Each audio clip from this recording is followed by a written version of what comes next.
thank you very much for participating in our series, Seasons of Change, Support and Care for Yourself and Others. We're going to spend the next 3 sessions discussing how to age in a much more resilient way.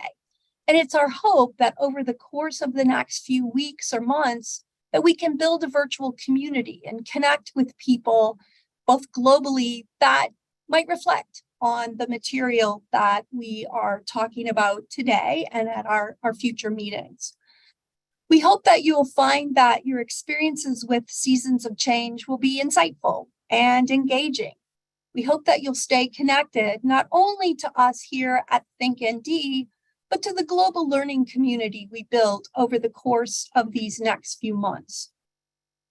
First, I'd really like to thank the sponsors of the Seasons of Change, Support and Care for Yourself and Others.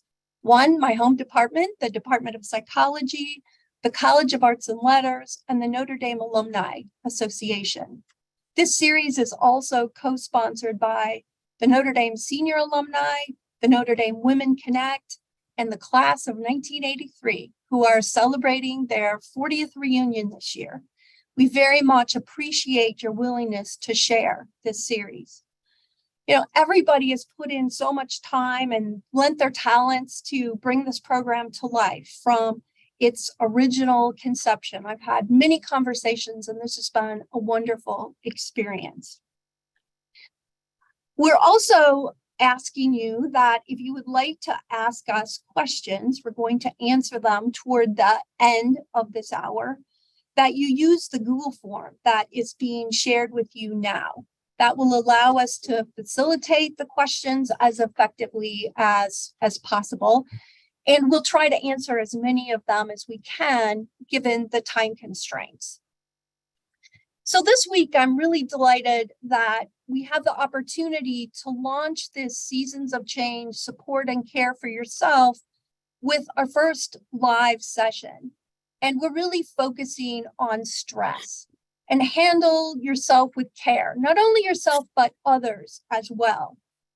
And it helps us to understand why do some individuals maintain their health and well-being into their senior years, and others kind of give up, get sick, and lose hope.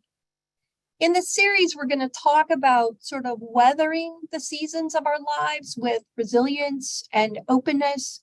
We're going to discuss how to take advantage of the opportunities offered to us through the aging process. We often think about aging as being negative, but there are lots of really positive aspects: wisdom, experience, our relationships, even the change itself. At the next meeting, we're going to talk a little bit more about caregiving and care receiving, and how we can reframe that into a really positive perspective that acknowledges this opportunity as a blessing in our life, both for the care receiver and the caregiver. And we're also going to explore the important ways that caregivers can and should practice good self-care. Now I'd like to welcome my husband, Dean Bergeman, who is joining me in this discussion about stress. And what we hope to do today is share with you the many discussions that he and I have had on this topic. What is stress? How do we best navigate it? And maybe more importantly, how do I translate what I know from a career in the academy to you, to what you need to think about for yourselves and the ones that you care about? I want to share that we met making a homecoming float at the University of Idaho. We've been married for almost 44 years. Do we give each other stress? Yes, we do. Do we help each other deal with it? Absolutely. You may learn more about us than you really want to know, but I do want to thank my husband for being willing to participate in this conversation today. Thanks, Cindy. You know, I get all the benefits of Cindy's research, but for today's session, I just get to try to be the ordinary person on your behalf. So please keep that in mind when you hear my point of view. So we're going to share some practical advice about how to adapt to physical, mental health challenges, disabilities, diagnoses when they happen to you or happen to a loved one, and the ways that these situations can affect you or the people closest to you or people you know who are experiencing these challenges.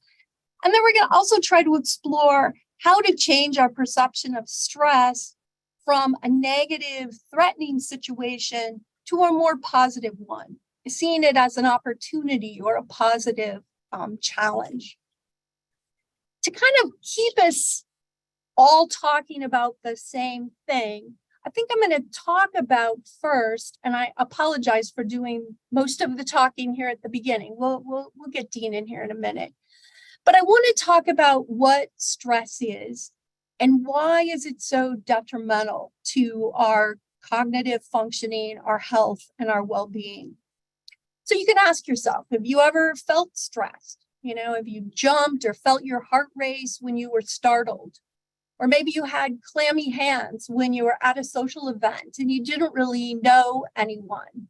Maybe you got goosebumps or you felt like the hair was standing up on the back of your neck when you were walking alone after dark, especially if you heard a noise behind you. Maybe you have felt sick when you had to give somebody bad news and you didn't really want to. So stress is the degree to which individuals appraise the situations that they're in as either being very unpredictable, we don't know what's going to happen, they're uncontrollable, we can't do something about it, or our lives just feel very overloaded. And there are some different types of stress. There's acute stress, those come and go fairly quickly. You're driving down the road, someone runs a stoplight and either hits you or it's a near miss, and you have this response, the stress response to that event. What we're going to focus a little bit more on today is chronic stress.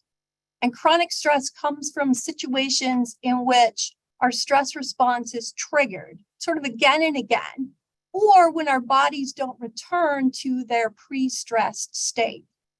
These types of stressors come from conflicted relationships or overpacked schedules or stressful jobs. But the question is all stress bad? And the answer is no. There's eustress, and it's considered the good stress for a reason, because stress actually keeps us feeling vital and alive and excited about living. So there's a relationship between how well we perform and our levels of stress. So as I mentioned, stress and anxiety have a place in our lives. They push us to make necessary changes. They enhance our performance. Think about an athlete. They signal when we might be in danger and inspire us to take some action that will help us get out of that situation. So feelings of stress and anxiety are healthy. They're necessary. Without them, we might not act in our own best interest. But the question is, how much is too much? And the point at which our stress become unhealthy is when they stop pushing us to act. So we might feel frozen, for example, and maybe we're worried about things that are not under our control. Sometimes we're worried about things that haven't even happened yet. So because we're immobilized by our feelings of stress and anxiety, we aren't inspired to act. So just a quick little connection, and I'll stop talking, between sort of a stressor and our physiological response and why that creates a problem.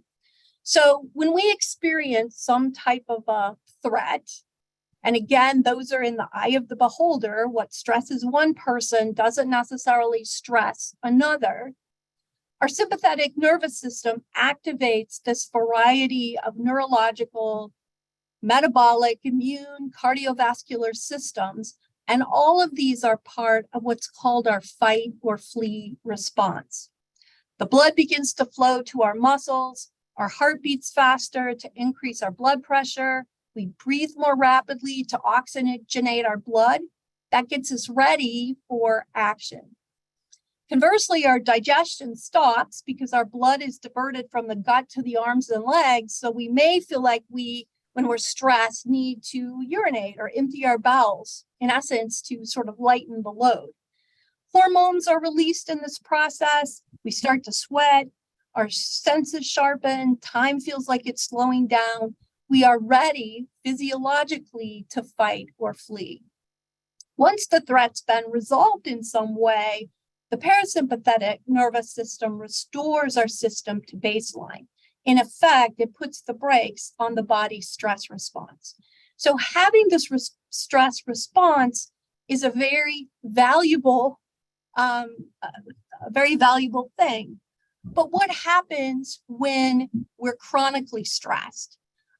We have these repeated hits or our stressors don't end. That process that increases blood pressure, it increases circulating glucose, all of those eventually result in high blood pressure, high glucose levels, and maybe ultimately in cardiovascular disease, diabetes. We also see impacts on cognitive functioning, mental health, and physical health. So just trying to give you a little sense of this connection between this valuable arousal that goes astray in chronic stress situations that can have detrimental effects on our health.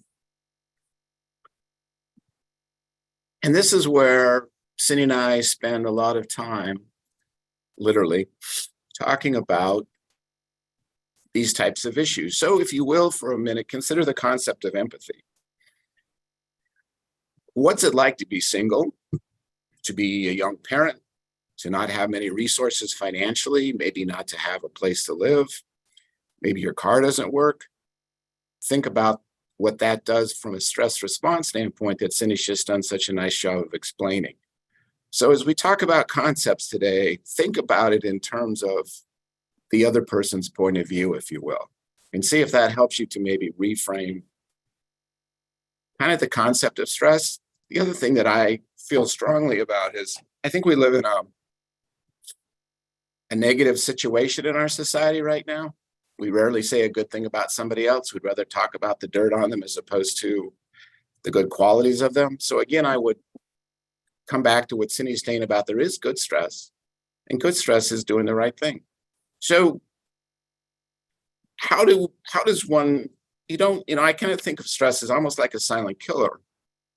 All these things are happening metabolically. You think you're doing the right thing. You're going to work, you're working hard, but because I would argue most of us aren't nearly as sensitized to stress as, say, Cindy is from a research standpoint. We get up in the morning, we get ready to go to work, we get our kids ready if that's the situation, we take care of our loved ones, and then we go about our days, and some are more successful than others.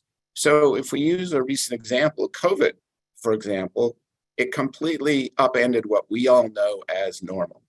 We lovingly, I guess, refer to it as the new normal. But, I would ask of you to think about maybe the negatives that did result. So maybe your house wasn't big enough. Maybe you didn't have enough internet bandwidth. How do we work out the family responsibilities? Oftentimes it was the woman who quit work, not the man, to be perfectly honest. So there was childcare, there was education, the kids online trying to learn. Do we have room? Do we have computers? We all had to work from home. Some people had more room than others. So these are just kind of some things that result from the stress, and we can go on about the physical environment, and then the whole conversation about vaccination or not. So when we put these kind of, just using this as a very simple example, but yet it's not so much so, we really see that stress really crosses a lot of domains in our lives on a daily basis. And I think we could ask, where does our stress come from? And I think we can identify situations in our lives. Maybe we think it's our work. Maybe we think it's our personal relationships. Maybe it's COVID. Maybe it's trying to juggle a lot of things. But I think one piece of helping us understand our stress is to understand our role in creating and maintaining our stressful lives. So to what extent do we take on more and more? We just don't say no, we agree because we think the more things we do in our job, for example, the better we'll be liked, we're more likely to be promoted, we may make more money, but it puts us in a really high pressured situation that is very stressful.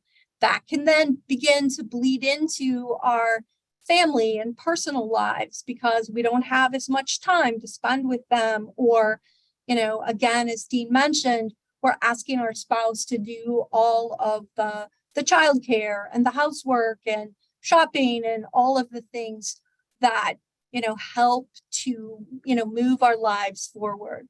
So, I think as we're going to talk about, we're really our own worst enemy when it comes to stress. And I've studied stress for many years, and I know when I'm stressed. I know what produces my stress. I know when she's stressed. Yeah. Do I always do something about it? No. Do I know these ideal strategies? Yes. Sometimes it takes me a little while and I'll think, why am I doing this? And I think that, one piece of this is really the role that we play in creating and maintaining our stressful situations. So Cindy mentioned 44 years. I'm going to add the adjective, wonderful years, best years of my life. Have they all been rosy? Pretty much. We've been very lucky. Notre Dame has been a wonderful place to be. We're not from this area, but we've learned to adapt. And I think we try to frame this as an opportunity in a positive point of reference as opposed to a negative. Cindy's chair of her departments. That doesn't come as any of you who have managed people with, all good days. There are lots of challenges, but I think we'd like you to consider reframing stress as an opportunity rather than a threat. So we have the fortune of riding together to work each day. And so when I pick her up in the evenings, I will ask her lovingly, how was your day? In preparing for this, we kind of tease that, well, I always tend to talk about the negative and not the positive. And I think that's metaphoric for what we all do, right? We want to focus on what was negative as opposed to, wow, we had this wonderful opportunity today, like today, to share with other people maybe alternative approaches to a better lifestyle, a healthier lifestyle. Not that we're perfect, but just getting you to reconsider, what your lens really looks like as it relates to your personal life and relationships and the things that you find important to your life. Cindy talks about shortening the list. Maybe you've got 10 things on the list, but only 3 really matter.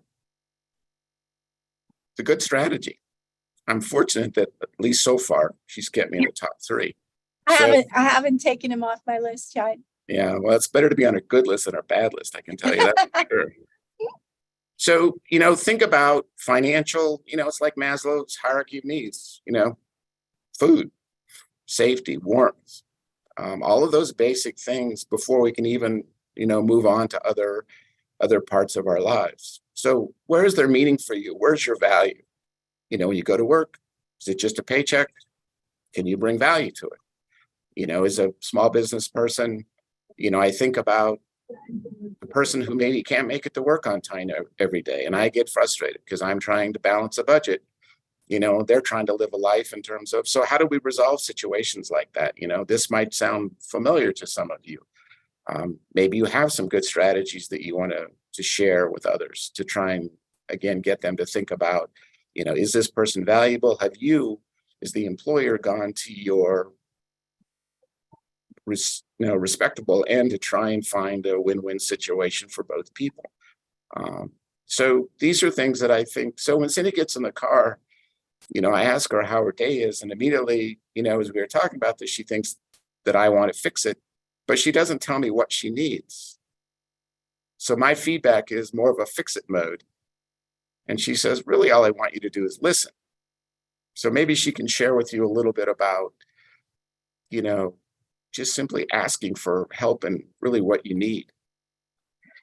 I think that's really an important point. And like Dean mentioned, we've talked about it a lot. I'll come to him with a problem. He's a fixer, and he'll tell me what he thinks I need to do. But what I really want him to do is listen to me, to empathize, to say, yeah, that was really not a great situation. But instead, he's very interested in, what should I do about it? How should I sort of attack the situation? So, I think in being a good support person, so social support, having someone that you can talk with, who will empathize with, and who might be able to help you fix your problem is really important. But I think you also need to try to be clear about what it is that you actually want from them. So can you frame your need in such a way? I don't want you to fix this. I just want you to listen to me.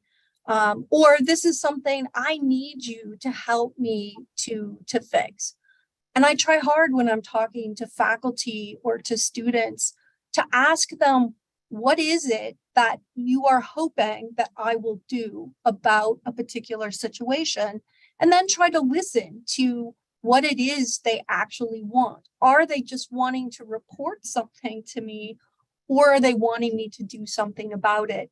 And I think, unfortunately, if you get a mismatch, that is, if my husband's trying to fix my problems and I want him to just listen, that doesn't help my stress. It, in fact, increases those feelings of stress. So certainly, social support is one of the most important things that we can talk about as it relates to stress. Interestingly, our social relationships are also the source of our greatest stress. So they're very beneficial, but they're also very stressful. And trying to navigate that relationship between those helpful others is really important. And sometimes family is not who can help you. Sometimes you may need to go to a therapist or to your spiritual community, a priest, a pastor, a fellow church member. Maybe it's your coworkers who can help you in certain situations. So sometimes what we have to do is find that match between what we need, what we want, and who can help us in that particular area. And I'm going to say, most of the time, it is Dean who can help me with my difficulties. Even just talking about them, even if he just gives me suggestions, helps me think through what actions are going to work best for me in that particular situation. You've heard of helicopter parents. I'm a helicopter husband, but I just want to know my helicopter's never gotten off the ground yet. So we're still in Cindy's good hands. So when you trust someone or find confidence in that relationship, I think, again, I'm going to keep coming back to the positive because we just focus too much on the negative. Think about the value that brings to your life. You work better together if it's a work environment. You love closer if it's a strong relationship that's personal, relationship with your children, doing something together that has meaning, creating memories, those types of things that are positive. We just, in our society, we can't look for it. We're just not those happy Scandinavians, as they say. So, I guess as we look at social support, and hopefully you all understand that concept, about listening or fixing it, it's hard to be a good listener. It's really hard to be a good listener and just nod your head and know when not to say anything. So don't think it's necessarily easy. I think the other thing that's really important in terms of social support is it's really feels good to give, but it's also, as Cindy's helped me to understand, it's really important to receive. So think about that in your relationships with, you don't always have to be a doer. Sometimes you need to be that receiver, and just be grateful that somebody made a gesture, however small it is. Another really good social support mechanism that I think is to have a pet. Boy, if I could be like my dog every day, it would be so incredibly wonderful.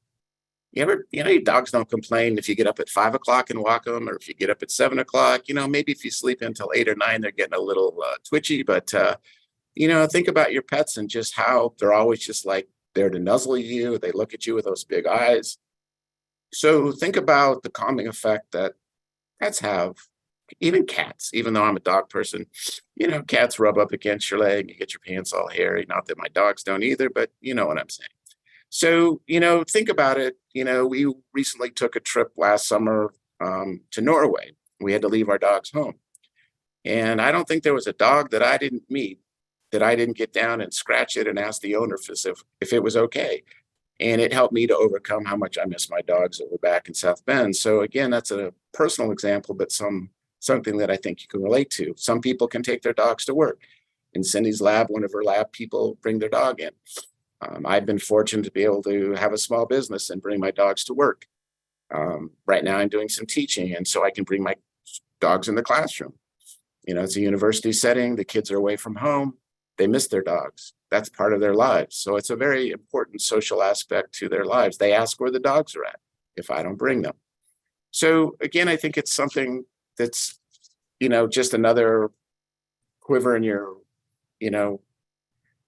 arrow in your quiver, or whatever analogy you want to use. I think, Cindy wants to talk about exercise and diet, so I don't want to steal this one from her because she's just an exercise fanatic. So yeah, right. Go for it. So we've talked a little bit about psychological things we can do. We can reframe our stress. We can think about it in more positive ways. Is this an opportunity for us as opposed to it being a threat or something that we're dreading to do? We can also think about our stress relative to other people. So I might feel like my life is very stressful, but then I begin to think about the people who are living in the Ukraine, or that single mother that Dean was talking about, who is trying to work and take care of her kids. My life in that sense is not the least bit stressful. I have everything that I need.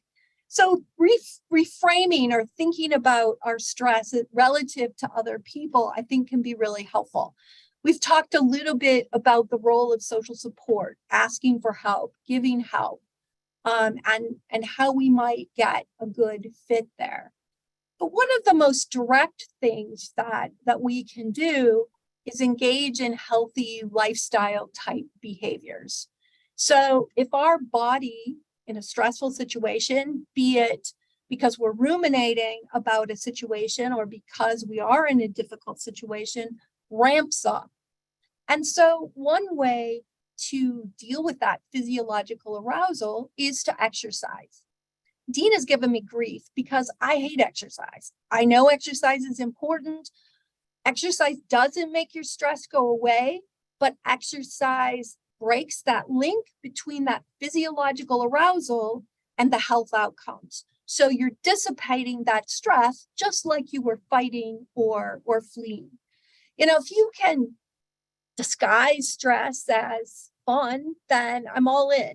And I will shovel the sidewalk till the cows come home, so to speak. But I'm not an exerciser. So I know it's important. I know why it's important.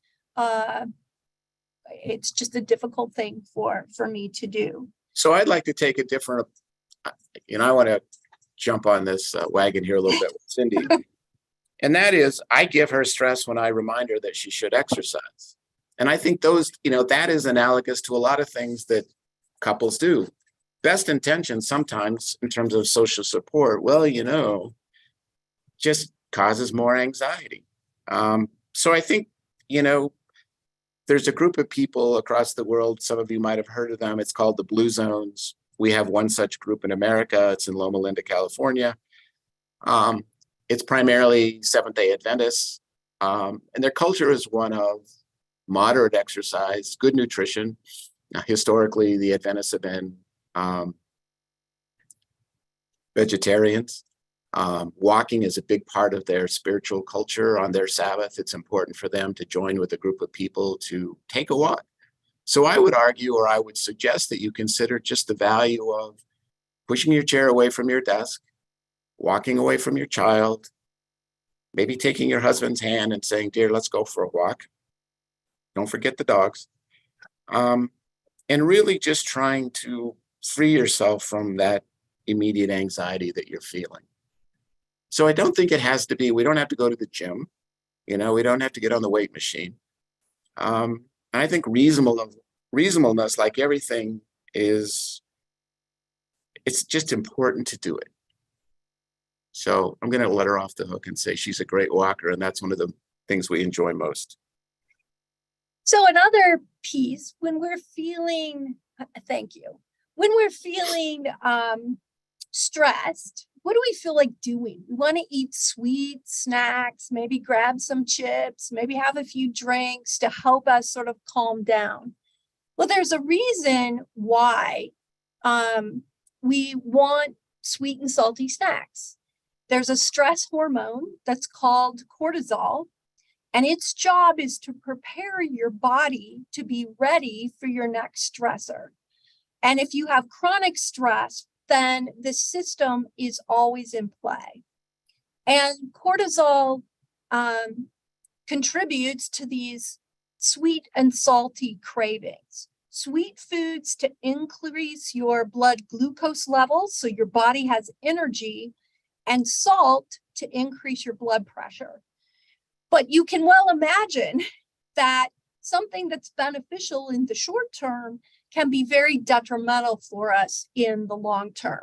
So if our only response to stress is stress eating, we're eating chips, we're eating candy or sweet snacks, letting Ben and Jerry help us deal with our adversities by having lots of ice cream, those are going to have very detrimental effects down the road. And I wouldn't say don't eat those things. I eat those things all the time. But you do need to be aware when you're feeling particularly stressed that physiologically your body is pushing you in that direction. And it's not always healthy. We see people with hypertension and cardiovascular disease. We see people with diabetes. That is a function of this unabated stress Chronic response. Chronic stress. The chronic stress. That's not, that there's no intervention. So diet is really important. Cindy and I, after her first go around as chair, her father was a butcher. So needless to say, there was a little meat on the table at night when she would come home from school. I grew up on a small farm. We had animals. We both grew up with meat.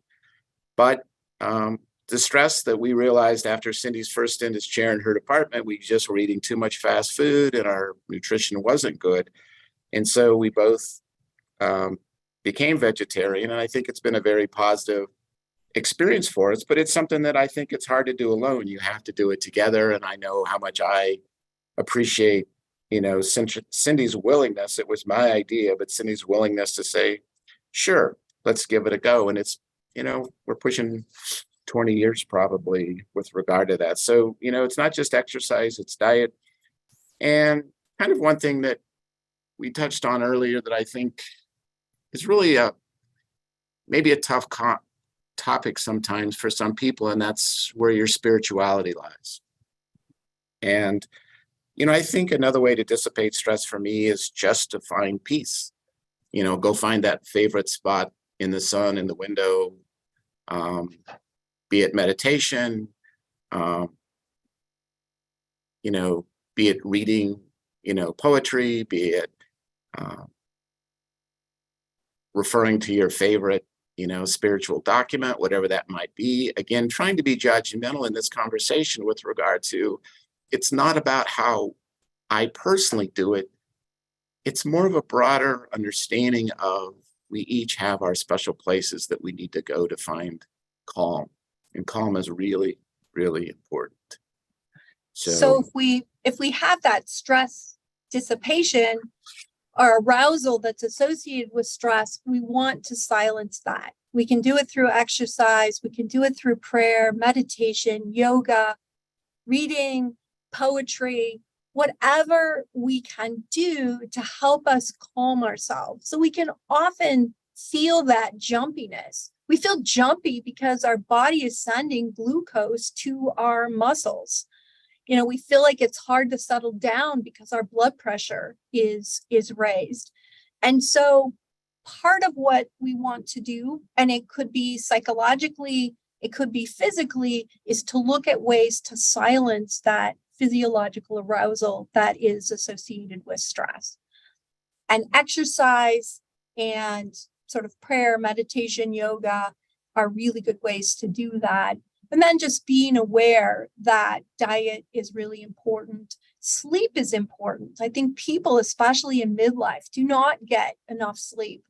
One of the things that we've done in our research is we have focused on asking people about how well they sleep.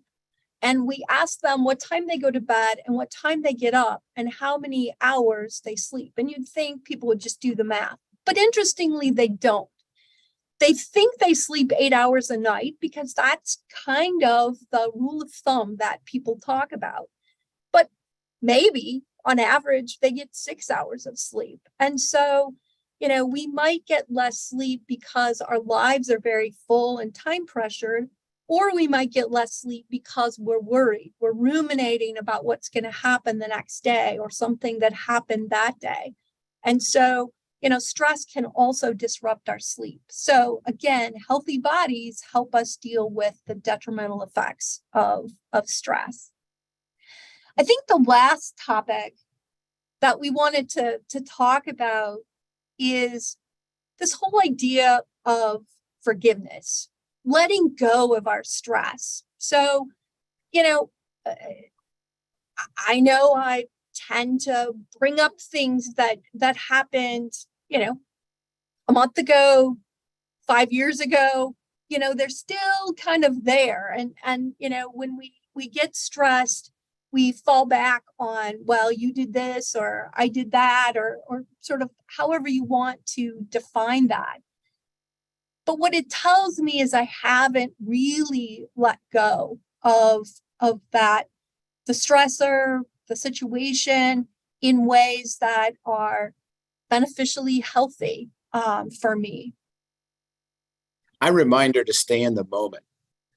It's hard enough. He does. It's hard enough. You can't talk about that. That's over. That's right. The water's under the bridge. Let it go.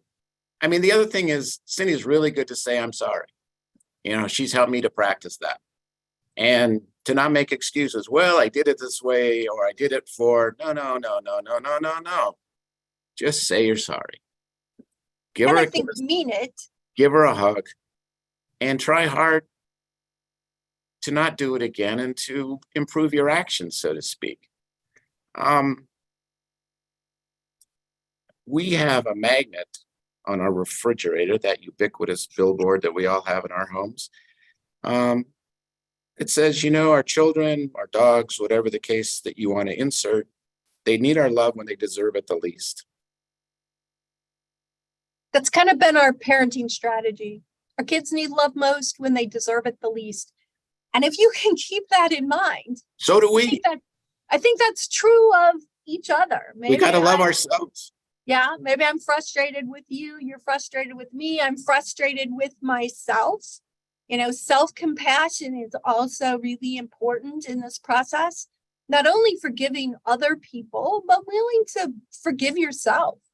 You let it go, I think, is really what happens when our forgiveness of ourselves and others is really authentic in that kind of way. So it wouldn't be a fair Notre Dame presentation if we didn't talk a little bit about football, or any sport for that matter. But, football is kind of the golden helmet of the room. So when our coach goes 0-3 at the beginning, of last year, plus the bowl game, what were the alumni saying? Probably worse than. And when you were watching the game, I'll bet there was lots of sweets and drinks and chips and candy. And, you know, I ask the question because it's hardest for me, really, quite frankly, as being crazy about sports, is that all of those kids on each of those teams are still wonderful people. So, do we still love them as much when they lose? Do we forgive them when they lose? Are they just as special when they lose? Likewise to ourselves, can we do that for ourselves?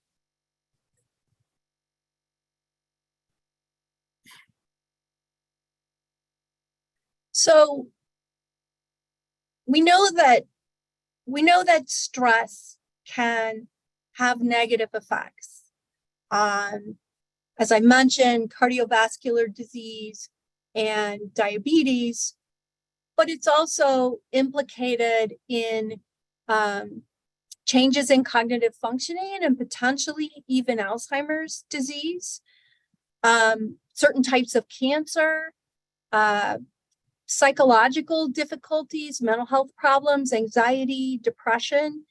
And so there are lots of downstream ramifications for the stressful lives that we find ourselves in. And if we don't do something about stress, it will kill us. And it may be that, it's not sort of a sweet, peaceful death either. And so I do think that we need to set priorities. What's important to us? Where do we want to sort of put our energies? What has most meaning for us? And let some of the other things go. We can't do everything. We're evolving into a society where, our kid has to be in, on 2 or 3 different sports teams, plus do music and art and dance. And so they're just being run around here and there, and always, never having an opportunity to what Dean and I would call just being a kid, playing out in the yard and, engaging in fun. I think as adults, we do the same things. I mean, I think we feel guilty if we don't do something for other people. We feel guilty when we do something for ourselves. And I think that that's a really important component. That is, we should do something that has meaning for us every single day. Be that reading poetry, be that playing video games or watching television, whatever it is that has meaning for us, we should set aside time for ourselves, because self-care is really important in this process. So thinking about our stress, reframing it, thinking about our stress relative to other people, trying to dissipate that physiological arousal, getting help from other people, forgiving ourselves, forgiving others are all really important in that process. And for all the husbands that might be listening, foot rubs are really a favorite at our house. So, if you want to really dissipate stress, that's really a key way to go. So, like I said, you may learn more about us than you ever wanted to know. So I think we're at a point that we would like to open it up for questions.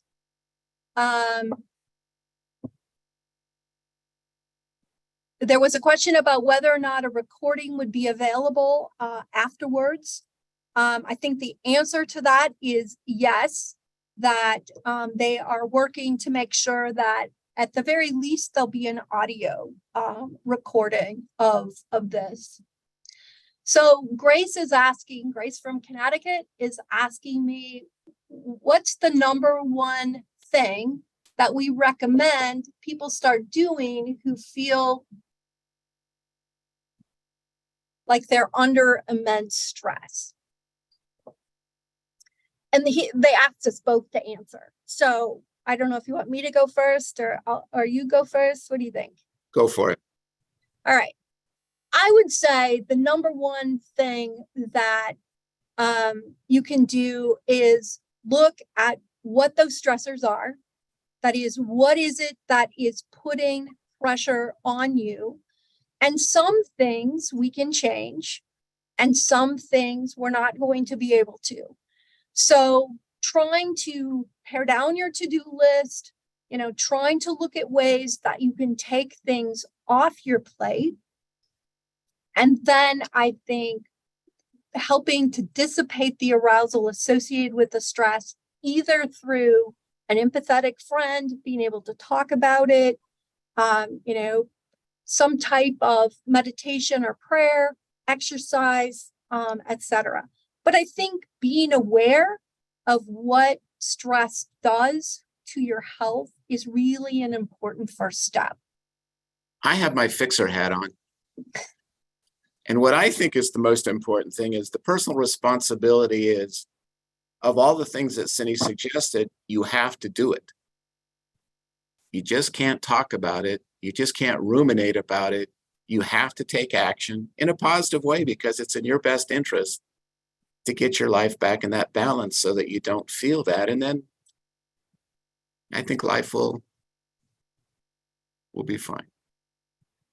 So the next question is from Mark in Florida, and he's asking us to elaborate on the importance of emotional intelligence or emotion management.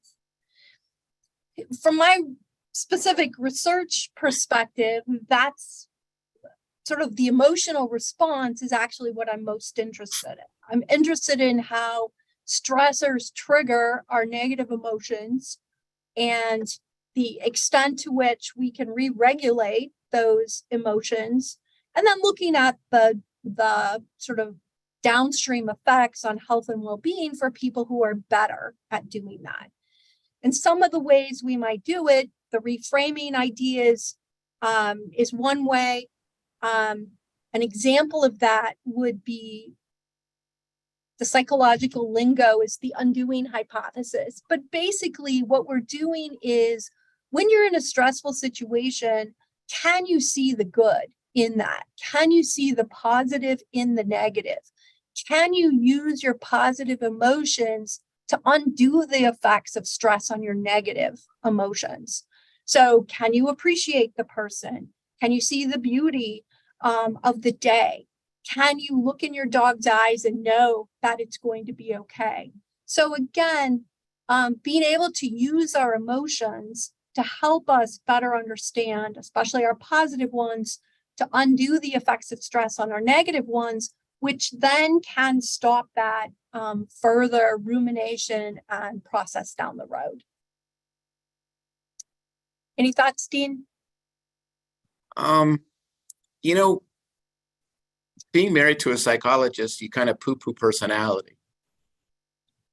And I think it's interesting, as I learn more from being around you longer, how important personality really is in terms of solving some of these things. This might not be directly related to emotions, but it's interesting how some people, we use the euphemism as like water rolling off a duck's back. We don't think they care. Others of us are very animated and are very emotional and are very bombastic sometimes in our, I'll say, best wishes to do right by people. Sometimes it just doesn't always turn out that way. So I think being aware of your own personal personality, so to speak, in terms of, how do you play out, your role play out relative to problem solving, working with a colleague, being a grandparent, being a friend, take stock of that. And I think, I've learned personality is a big deal. People are very different, and you just have to accept them for who they are. And that's a wonderful jump if you can do that. Ellen from Illinois is asking about the increased role of digital demands on our stress. And, I think that's a great question. We're now a kind of 24/7 society. We have a cell phone, and we can be text or emailed. People think we should be on call sort of all the time. If I email you at 8 o'clock at night, you should respond to me. And so how do we unplug and unwind? Because I think that digital availability is very difficult. And I think really increases our stress. Now, maybe it makes our lives easier. Maybe we can work from home and that's a positive thing because it allows us to do X, Y, and Z. But it's also isolating us more. So we can text with each other, but do we actually talk to each other? Can we unplug so the expectations aren't there? Dean actually frowns if I answer an email after 7:00 at night. He's like, what are you doing? Don't look at those. Stop. And, he's right. They'll still be there in the morning. And, people shouldn't expect me to answer an email at 7-8 o'clock at night. So in terms of the demands on your time, think about, Cindy and I do not participate in social media. Oh my gosh, how can you say that? But the reality is, think of the time if you start, adding the minutes in your day, how much time you spend looking at other people's business. Really? I think we just need to know too much about each other. Maybe we just need to step back and snuggle closer to that person that's on the couch, or go do something for somebody, read a book to a child, take your dog for a walk. So again, I think it's about setting your priorities in terms of, social media can eat us alive. There's so many platforms and there's so much expectation and there's so much negative that comes out of it for not only young people, but for older people as well, in terms of, well, somebody did that and I didn't do that, or we just start to reframe, I think, things in a very false way. So we can't be avatars of our own liking. So another question is, what do we think the effects of the pandemic will look like in 10 or 15 years? And are different generations handling it differently? We've done a study of COVID.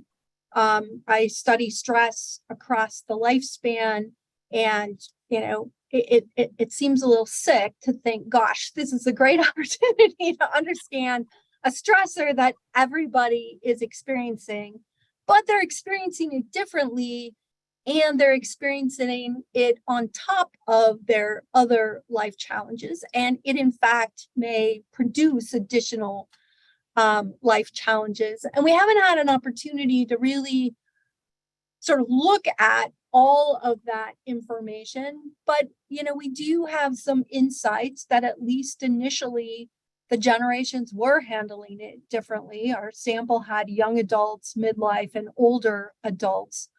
And interestingly, older adults were handling the changes associated with the pandemic much easier. Sure, they were worried about getting COVID. They were, worried about not having opportunities to interact with people. But younger adults seem to have much more difficulty navigating the challenges that they were experiencing. So as Dean mentioned early on, maybe they pivoted to working from home, or maybe they were working in a job where they were concerned they were going to bring, COVID back into the household and expose their children or their spouse. They were trying to educate their children. And so there were a lot, I think, of complicated types of issues that made the pandemic more difficult, perhaps, for younger adults. The good news is they caught up. So, across the first year of the pandemic, there were less differences between younger and older people. So the younger adults gradually caught up to the older adults in terms of their ability to navigate this stressor. But if you begin to think about, what the future might look like, I think that we only have to watch the news to see the impact that this has had on our children and their education and their mental health. And so I don't even think we understand the ramifications of this experience for especially them. I think older people maybe who weren't quite so disrupted may well be able to deal with it over time. But I think we have a generation that was profoundly affected by the stay-at-home orders and closing the schools and, just the lack of sort of the normal kind of childhood experience. Can you talk about your challenges bringing the stay-at-homers back to the campus? I think that, academics got very comfortable, refitting their offices at home. It's a quiet place to work. And it has been hard, I think, across the university. I think it's true at other universities. Hard to get the faculty back in the department, recreate that community and cohesion that we had before. That doesn't mean they won't do their job. They won't come, to meetings. They teach their classes in person, but I think it comes back to, they've grown comfortable with really being able to concentrate and do their work at home. And it's been hard to get them back.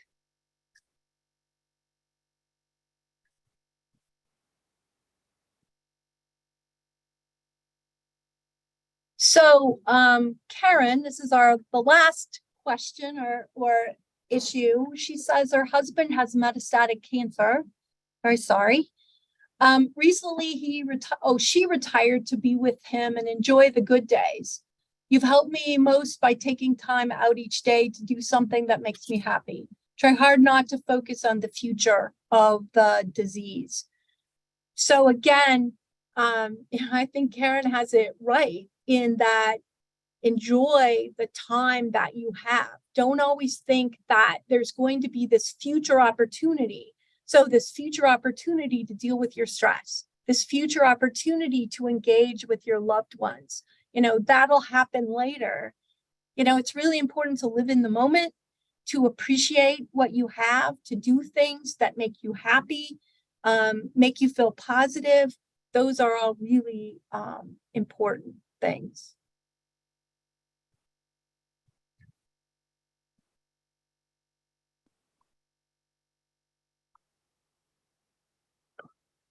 Good. So I think it's time for us to wrap up. I want to thank you again for participating in this first of 3 discussions that we're going to be having about self-care and taking care of yourself and others. And also, I want to, again, sort of thank our sponsors because it's very much appreciated in terms of their contributions. Thank you. Thank you, Dean, for being willing to do this with me. Thank you for the opportunity. It was a pleasure. Thank you to Notre Dame for realizing how important this conversation is to have.